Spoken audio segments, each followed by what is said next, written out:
A trip to the hospital is seldom a good thing. However, the horrors found within those walls, of experiences of those who have suffered within them, are numerous. Prepare yourself for a night filled with the most terrifying stories from hospitals. So get comfortable and let the darkness take control. My father is a doctor, and I sometimes go with him to different hospitals that he works at. There's one in particular that stands out though. This hospital used to basically be a death camp for people that got tuberculosis. They'd send them there for fresh air, to heal them, and they'd die because there wasn't any real cure. Very many people died this way in the hospital, and the building in general is old and creepy looking. When he sees patients, I hang out with the nurses/PAs.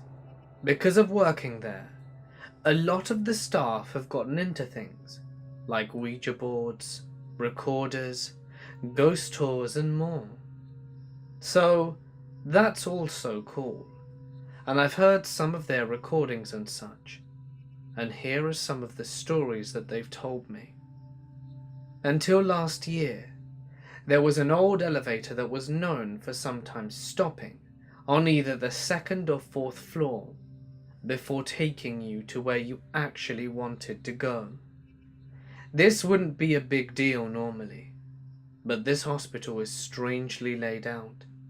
It's a 4-story building, but only the first and third floors are in operation. The fourth and second floors are like a typical abandoned building, complete with broken wheelchairs, outdated medical equipment, and no working lights. My dad has gotten stuck on the abandoned floor several times in the past, and people have claimed to have a bad experience there. Patients who would report seeing the same people in their rooms. There was one incident that involved several patients complaining about little boys and girls coming into their rooms at night time. Apparently, my father had this one person, Jean. Jean was the loveliest of ladies. She was going on 80 and still quite strong, but was in there for a routine medical check and needed a few tests done and needed to stay for a few days, just in case it was worse than they expected. As for what it was exactly, I can't remember. But what I can remember is that on her first night, Jean called on the little bell, and a member of staff came to assist her. Apparently, she said that she wasn't annoyed, but asked that if they could keep the little girl out of her room, as she was trying to sleep. So the nurse that had assisted the call had a look around, but of course visiting hours were over a long time ago, and there were no children on this ward. Nonetheless, she asked about and had a look. No one could be found. Confused, she went and asked Jean again if she was sure about what she'd seen, and she was adamant, saying that she stood in the room and let out a little giggle before walking out, and that although she wasn't scared, she was confused. So, she went back and asked security to review the footage and let her know where the little girl came from and where she went to. I mean, it was unlikely, but it could be possible that someone slipped in and slipped out. So the nurse carries on with her rounds, and after a while she gets buzzed and told to come up to review the footage together. They're both looking at it, and it's very clear to see that no one left that room at all. Now, some people could chalk this up to her being in her old age, but the creepy part is what happened next. Jean came and went, and a few weeks after that, a different nurse had a similar call from another patient, saying that a little girl had come into the room, stood in the corner, and after a while just left. This patient, however, was profoundly more creeped out than Jean, and when she asked the nurse about it, she again had a check, asked around, and that's when the stories started to correlate. There are a few more about the little boy, but they're pretty similar. There are also occasions where several patients say they will refuse to stay in their room again after the first night. Most of us attribute this to not only seeing the ghosts of the children, but the feelings they get when they don't see them. People also hear screams and children's laughter emanating from their rooms or the grounds. Needless to say, they are all very confused and very scared. Finally, the hospital has such a reputation that a horror movie was filmed on the 3rd floor, and staff kept noticing noises that were messing up the filming coming from upstairs. They went downstairs and asked the staff to tell the nurses on the 4th floor to quiet down. No one had worked on the 4th floor in a very long time. I'm a paramedic. One day, I brought a guy to the hospital who had a single strand from a metal dog hairbrush embedded in his hand. Probably not even worth calling me out. Should have got a cab to the hospital, but hey. Basically, about an inch-long metal splinter. Very thin, very metal. Stuck in the palm of his hand. There wasn't any of it sticking out. Now everyone knows this is an easy one. Get some metal pliers, make a small incision just to get the end of the splinter, and literally pull the thing out without snapping it. Bit of antiseptic wipe and a plaster. 5-minute job. Only bother with local anesthetic if the patient is a screamer. No problem. Leave the junior doctor with the guy. I had to get back on the road, but I heard the rest from the guys next time I was in. Apparently, support staff came back to the room after 20 minutes as the doc wasn't out yet. And it turns out the doc had taken a scalpel and had hacked about an inch squared of the guy's hand out, to try and get the splinter enough to pull it out with just his fingers. When the doctor's fingers kept slipping on the splint, which was covered in blood, he literally hacked out more and more flesh just to try and get a better handhold of it. There was blood everywhere, and after about an inch had been hacked out of the guy's hand, he was obviously badly scarred for life. Over just nothing. A stupid splinter. Okay, not massively horrific, but the thing that gets to me is they are all strictly told by a senior to not tell the guy or anyone what a complete dog's dinner the whole event had been, and that the guy was really thankful to the dog and even sent a thank you card written like a 3-year-old because his hand was so messed up. All the junior doctor's colleagues were really supportive of the doctor, who had a real shrug your shoulders, who cares about a person's life attitude. For some reason that just sticks with me. There was no remorse whatsoever from the doctor. What a dick. Do your job. Working in a community memory clinic, I go to do a home visit to assess a patient who had been referred to us. It's a man in his 70s with some kind of chronic lung disease. I forget what. Probably COPD, which meant he was on oxygen at home. He was more or less with it, only mild dementia. and the assessment was going pretty well. I was copying down a list of his current medication from a pile of prescription sheets, when suddenly I can smell smoke. I look up, and the guy is calmly smoking a cigarette, seemingly unconcerned about the fact that the cigarette is only a couple of inches away from his nasal oxygen tubes. Trying not to sound panicked, I ask him to put out the cigarette, which he obligingly does, but stubbing it out on the oxygen tank. Another case was in a child's psych ward. There was this extremely anxious teenage girl with recurrent sleep paralysis. She reported waking up in the middle of the night, unable to move, and being aware of several shadowy figures in her room, clustered around her bed and staring at her. This had been going on for a few weeks, and just prior to her being referred to us, she had started seeing the shadow people when she was awake, always watching her from somewhere in her peripheral vision. Another case in the child's psych ward.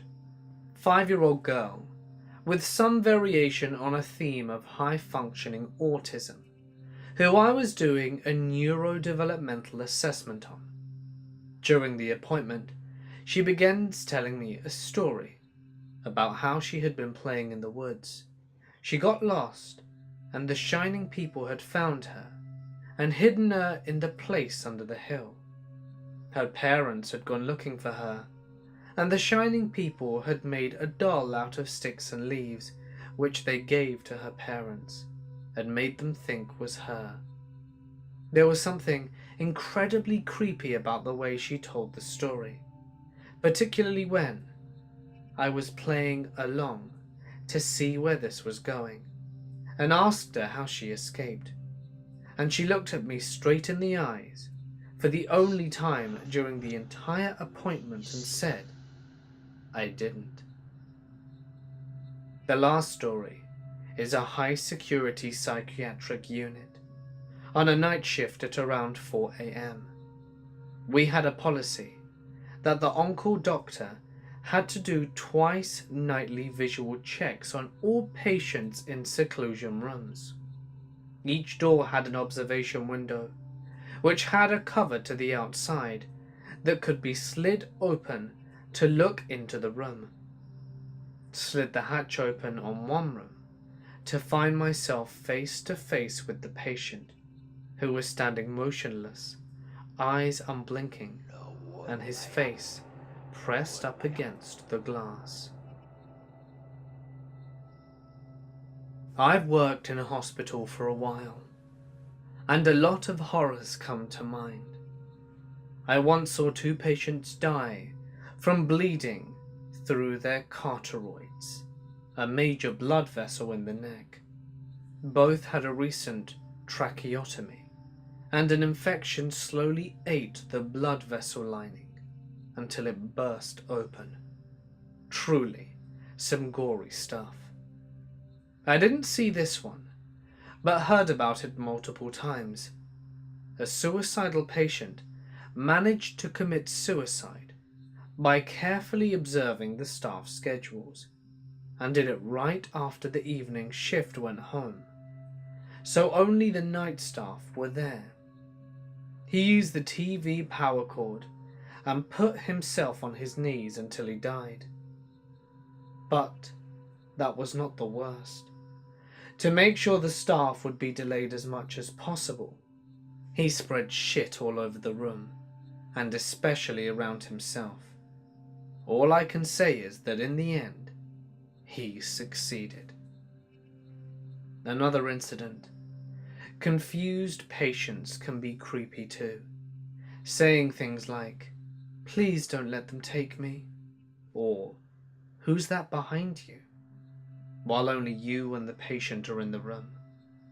You get used to it, and manage to even comfort the patients after a while, but sometimes it leaves me wondering.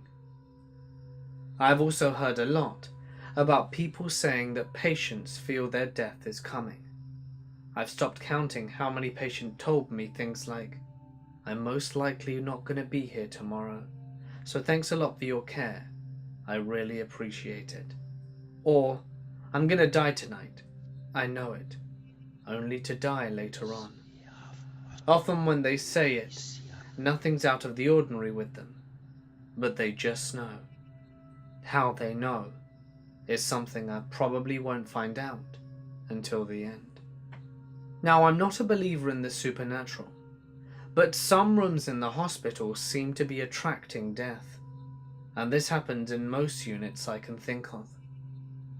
It can be sometimes explained as these rooms have more facilities to accommodate the heaviest cases, both figuratively and literally speaking.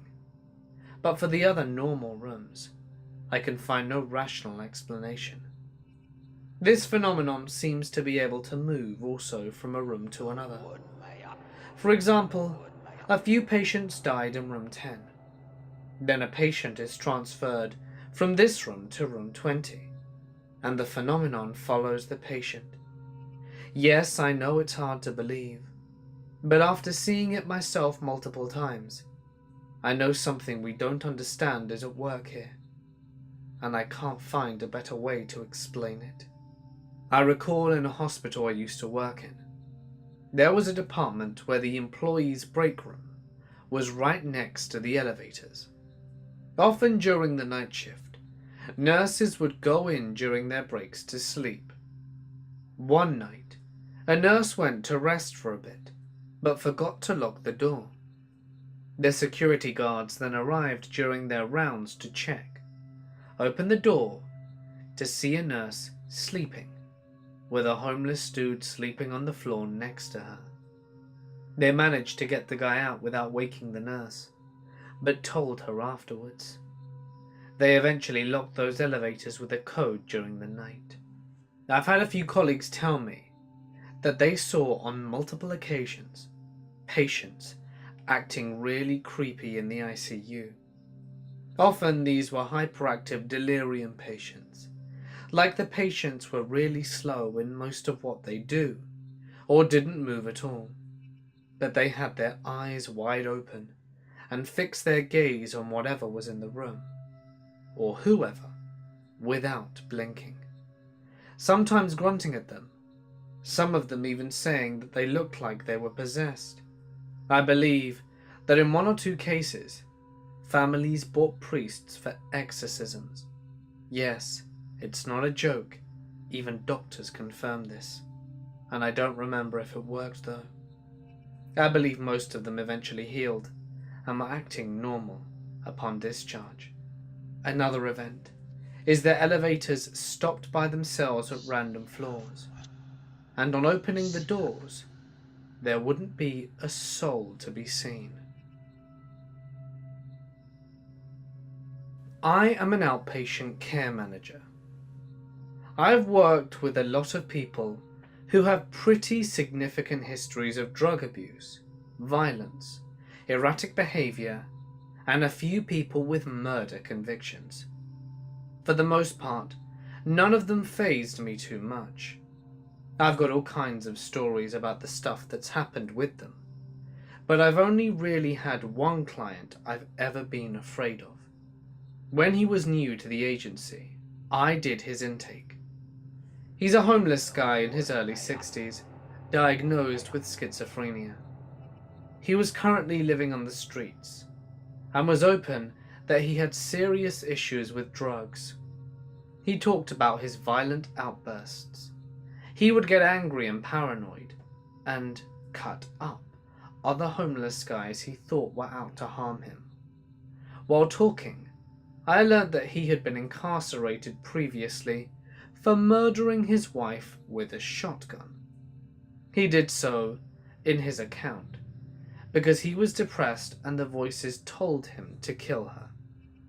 Again, none of this typically was out of the ordinary, but what scared me was his attitude. He described the murder without any prompting, in a graphic but almost literate way, during which he smiled blissfully, then finished by saying that after the murder was complete, he felt relieved, like a great heavy cloud lifted from his head. He was insightful about his symptoms, but didn't seem to care. Again, this was not the first person with a murder rap, nor the first with schizophrenia that I'd ever worked with, but he scared the shit out of me. It was an animal instinct, if anything. After that, he was assigned to me and I never really saw him again.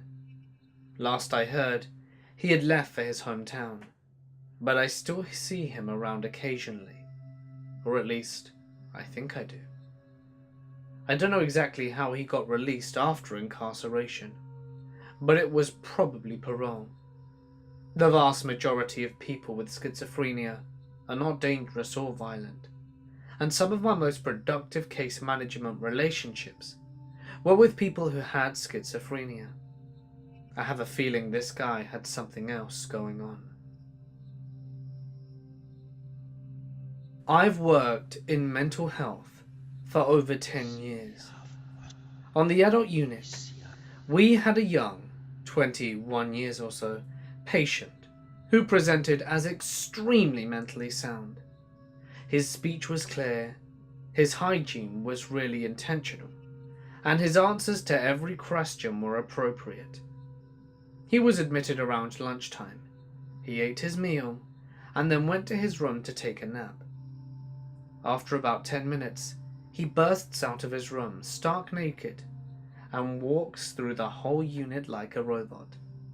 He goes to the wall and pushes his front side of his naked body into the built-in called-up fire hose and yelled, "I have to recharge." I once worked with a pediatric patient who had set her house on fire by dousing her younger sister with gasoline and lighting her sister on fire. I don't know what ended up happening to the younger sister. She was in the ICU when the older sister was on the pediatric psych unit. Her effect was completely flat the entire time, yet she told jokes and talked constantly. She sang Taylor Swift's "We're Never Gonna Get Back Together" in the flattest tone I've ever heard, over and over. When I worked at a lockdown state facility for children, I worked with an 8-year-old who had shot and killed his younger sister. He was in our facility for over a year, unlike every other child there.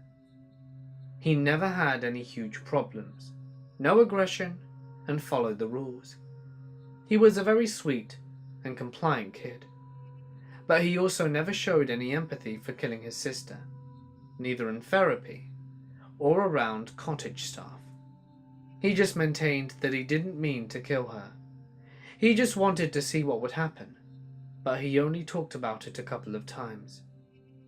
Over a year later, the state wouldn't pay much for him to stay in such secure placement, so he went to a treatment home, and it was one of our nurses' homes.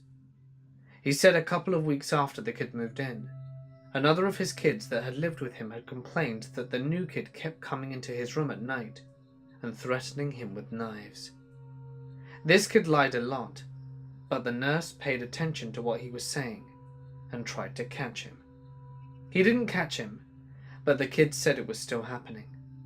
So my nurse friend installed a camera, and sure enough, the sweet and compliant kid was creeping into his room at night with a knife he stole from a kid at school. He went back into the lockdown facility after that. I also worked with a kid that killed 1-week-old puppies by throwing them off his 3rd-story apartment building. He told me about it and said that he threw some of them off one by one so we could hear each one crunch. The same kid killed a litter of kittens by ripping their paw pads off and letting them bleed out. According to his parents, they found him in the garage with the dead kittens and with blood wiped all over his skin. I'm currently living in New Jersey. I'm relocated from the Midwest. And, for the life of me, I cannot find a job working with mentally ill children because of a possession charge from 2012. My passion is mental illness, and my speciality is pediatric psychiatry. But just because of a stupid conviction, I can't do what I want to do. I have a wonderful job with lots of room for advancement. Ironically enough, it's a specialty pharmacy, but I still wish that I could help those with mental health issues. I'm a CNA who works with children. I had this girl named Laura, and she had come into the ER because she had overdosed. And let me tell you that she was barely awake when she got there. She wasn't able to talk, and when I would ask her if she knew where she was, she would look at me and blink her eyes like she knew what I was saying, but couldn't make sense of what to say. It was my job to sit with her and to keep an eye on her. I felt bad for her because I knew she was going to die possibly, and it was sad because she would die suffering, and I saw no hope in her. I greeted her. I didn't know if she could even hear me because she was just so out of it. The paramedics told me everything that went on during the ride to the ER. That being that she was throwing up and having seizures. Soon after she got there, she started coughing up blood and was in pain. The nurses gave her stuff to hopefully take some of the pain away and help her vomiting. I was almost crying because I felt so bad for her. Soon, the hospital took her to a room where she would be staying for a while. This is where it gets creepy. The next morning, her parents, the people who I thought were her parents, came in and started loving on her, and I was chatting with them, and they told me so much about this girl and how they had no idea. I told them that was the scary part. It's that a lot of teenagers don't say anything. They just do it. Her parents left the room, and not 10 minutes later, a nurse pulled me aside and said her parents would be there in about 10 minutes. Then I just looked at her and told her that they were just here. I asked her why they're coming back. She went white in the face and called the hospital police to come to this girl's room quickly. When they got there, the girl looked horrified. She couldn't speak, but her eyes said it all. I felt so bad because these people had touched and kissed her, and I was standing there while the police came and were talking to the nurses. They talked to me as well and took my statement. They asked me what the parents looked like and what not. We managed to get the girl to speak with the strength she had, and she said that she had never seen them before in her life. The hospital ward went on lockdown, and it was pure craziness, with police coming and always getting statements. For the next few days, the girl got worse and worse, and on the 7th day, she started getting better, and the police didn't feel the need to be in her room 24/7 since I was there. 3 weeks went by, and she was released. About a week later, I got a call saying I was needed in the ER right away. I tore ass out of there, down the hallway to get there quickly, and I heard a code blue when I arrived. When I walk in, it was the same girl. I quickly put on gloves and took over CPR, while the defibrillator charged. We managed to bring the girl back to life, and I found out that she had overdosed again, which this time was even worse. I thought for sure that was it. She was going to die. We got her to a room, and she was able to talk to us for about 2 days, and she was more alert and started telling me all about these people. She said they were her birth parents and that she was adopted when she was 3, so they wanted her back. And since she's a blogger, they found her blog, and she posted that she was in a local hospital, which I shall not name for privacy reasons. They knew where that was, and since they were her birth parents, they were allowed back. All said and done, She was there for 2 weeks, and those people never returned, and I don't know what happened to them. The girl's doing just fine now. She even came and visited me once and looked a lot better. I got a phone call from a friend who was a cop, because I told him what went down, and he said that the 2 people were caught and were now in jail for a long time. I saw the girl the other day when she was in the hospital for a surgery to hopefully fix the damage from the overdose to her liver. These are her words. "My parents are wonderful, but they don't understand how important it is to keep my identity safe, and that my fake parents are always stalking me. I plan to press charges on them when I can, because you have to be 18 to press charges. The hospital I'm in doesn't care about you, and they don't care who visits, because I know some of you might be asking why they don't come and check who comes in. The truth is, they don't just take people's word. My parents who tried to take me back, please, let's not meet again." I was on my general surgery rotation. A man came into the emergency room with excruciating abdominal pain. He had been constipated for a few days.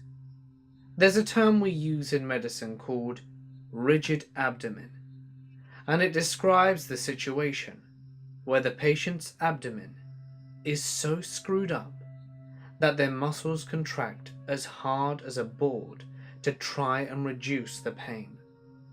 This guy had a rigid abdomen. He was adamant about not having a bag and almost refused an operation, but he would have died without it, and we finally got that fact through to him. So he signed his consent, and we took him to the operating room. I'm sure most of you have heard other stories about the insides of people, so I'll reassure you that it wasn't that bad. He was a thin but unfortunate man. We were pretty sure that when we made our incision, we'd find some gnarly looking bowel. We certainly didn't expect to see shit. Spoiler alert, we did. There was literally shit in this guy's abdomen. Everything was brown. Fecal matter was hiding in every crevice. There was also an apple seed. I remember that part very clearly. I never did get the full story, but it seems that he tried eating an entire apple to help with his constipation. We also found the sticker. It took more than an hour to wash everything out, but there was still a chance that he could die. That was the scariest shit I'd ever seen, and we managed to save him. I was an X-ray technician for years. At one point, I worked the night shift, and I worked alone. One night, I had to X-ray a homeless man who had hurt his shoulder or something. Anyway, I had rolled him into the room and parked him against the door opposite where the control panel was. I got some film and was walking back into the room towards the man, and he looked at me and said, "It's like watching an aquarium. You're surrounded." He went on to say I was surrounded by people and animals, and that I was also being watched by people from some native tribe that I've never heard of, and told me I should feel honored, since they didn't follow just anyone. It was about 5 a.m, and this freaked me the hell out. For the only time in my life, I actually had that ice-cold feeling going down my spine. I know he was probably suffering from some mental issue, but isn't that just the type of person who does this? Weirdly, a year or so later when I was visiting San Francisco, I had a fortune teller stop me on the street and ask to do my reading.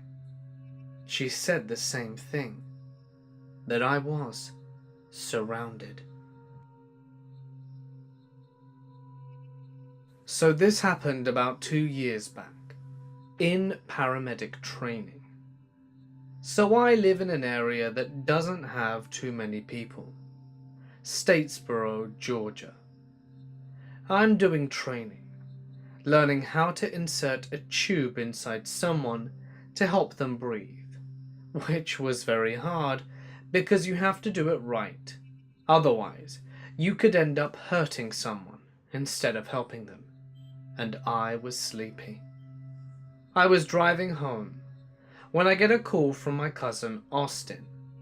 He was saying his girlfriend had fainted, and I thought, great, now I have to go and check on her and make sure that she's okay. Because fainting can be harmless, but in other times, people mistake fainting for something more serious. Now you need to know that Austin lives in the dead middle of nowhere, so I wasn't happy about going to his house, and around midnight on a full moon, because I read a lot of horror stories, and in the back of my head, I thought this wasn't going to end well.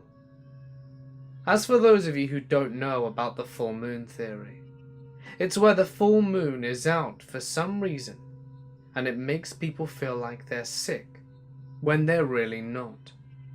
Now, I'm not sure if this is true or not, but it seems like the ER was always more full during the full moon. I was about 5 minutes away when I pulled up to the gate and the start of the driveway. I went up with my brights on and was going slow so that I could see. When I get up to the house, Austin was awaiting me and yelling that she's not breathing and 911 is on its way. I instantly got out of the car, putting on my gloves and rushing to do what I could. I thought, what the hell? This isn't what I got called here for, and Austin doesn't have any medical training, so I thought it was a seizure or something. I got into the room where his girlfriend was and started doing CPR on her. Once I confirmed there was no pulse and that she wasn't breathing, I told Austin to go wait outside for the ambulance because I didn't want him to see his girlfriend dying. Now, living in the middle of nowhere means the paramedics would take a while to get there, even though the station was only about 10 minutes away. But the roads are very bumpy, so you really can't go more than 5 miles an hour. I was sweating by the time the paramedics got there, and they took over the CPR. They gave her something to help start her heart, which really worked well, because she started talking to us and was trying to fight us, which is normal coming back from the dead. It's confusing. We got her onto a stretcher and rolled her out into the ambulance and set out for the hospital. And when we called the hospital to say that we were coming, they said that they were on lockdown, meaning that nobody was allowed to go in nor out. I thought, shit, what are we gonna do? We need to get this girl medical attention quickly, because in the back of an ambulance you can't do much. We needed a cath lab and blood work ASAP. We decided to take her to the station, where we had more people and more stuff in case something went wrong. Again, this isn't uncommon. When we get to the station, we kept her in the ambulance, so we wouldn't have to move her again to go to the hospital. We went ahead and drew blood, and ran a few tests that we had, and did a 12-lead EKG, which is a standard for a heart patient.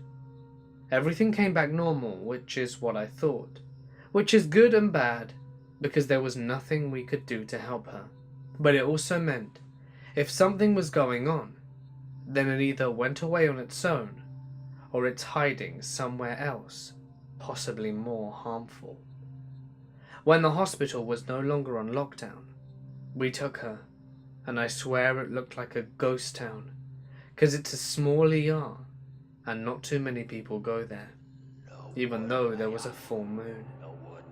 Long story short, they went on lockdown because someone placed a call saying that there was a bomb, and so of course they had to go on lockdown, and later they found out it was a prank call. As for Austin's girlfriend, she ended up being airlifted to a hospital that was able to take better care of her. I once did a remodeling job in a hospital's oncology department. Because it was an active hospital, we had to do the work after hours.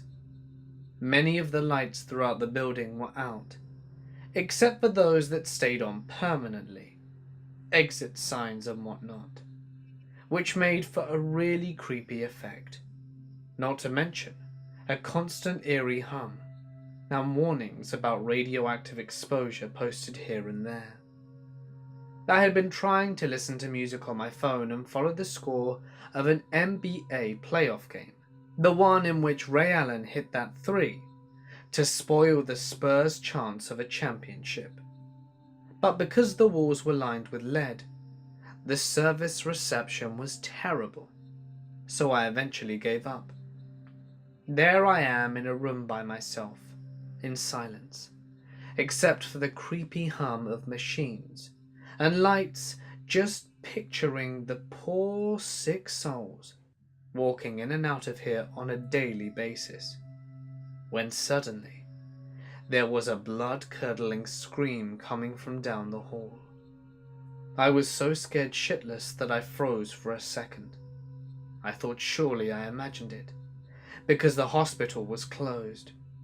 But then it came again, this time closer to where I was. So I looked around for possible weapons, of which I only had a razor knife. I grabbed it and slowly exited the room, and the scream came again. This time I could tell it was really close to me, and it was followed by laughter, and sounded like more than one voice. Now my intense fear is turning into confusion, and finally, the source of the screams comes into view. It was the cleaning crew, of about 3 to 4 teenagers. They had been goofing off, and apparently didn't think anyone else was there. The brownness in my pants, though, surely wasn't appreciated after their antics.